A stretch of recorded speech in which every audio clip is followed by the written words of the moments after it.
চলো শেয়ার করি আজকে দুপুরে আমাদের কী কী খাওয়া দাওয়া হবে এবং কী কী রান্না করা হয়েছে সেটাই আজকে তোমাদের সাথে আমি শেয়ার করব। আজকে প্রথমে দেখছি এখানে সাদা ভাত আছে আমাদের, তারপরে আছে কি দেখি তো, এই তো ছোটো ডাটা দিয়ে রুই মাছ রান্না করেছে। তারপরে কি করেছে, এটা হচ্ছে শাক ভাজি। তো এটা কী শাক ভাজি, এটা হচ্ছে মূলা শাক ভাজি করেছে।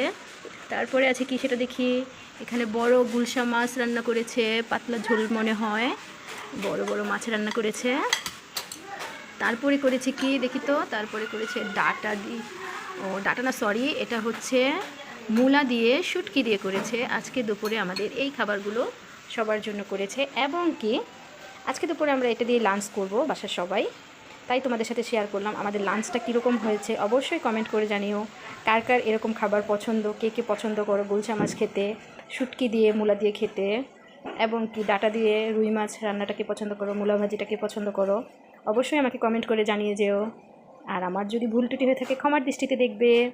আর অবশ্যই যারা আমার ইউটিউব চ্যানেল থেকে দেখবে প্লিজ প্লিজ একটু সাবস্ক্রাইব করো, কমেন্ট করো, লাইক দিও, তাহলে ভালো লাগে। আর যারা আমার ফেসবুক পেজ থেকে দেখবে তারাও একটু ফলো দিও, লাইক কমেন্ট করো। তোমরা যদি একটু লাইক কমেন্ট করো, একটু ফলো দাও, করো, তাহলে অনেক ভালো লাগে, মনে হয় যে কাজটা করেছি সেটা একটু ভালো হয়েছে। এই জন্য সবাই রিপ্লাই দিচ্ছে, সবাই ভালো বলছে, শুনতে ভালো লাগে। প্লিজ সবাই একটু করো। সবাই ভালো থেকো, সুস্থ থেকো। আল্লাহ হাফিজ।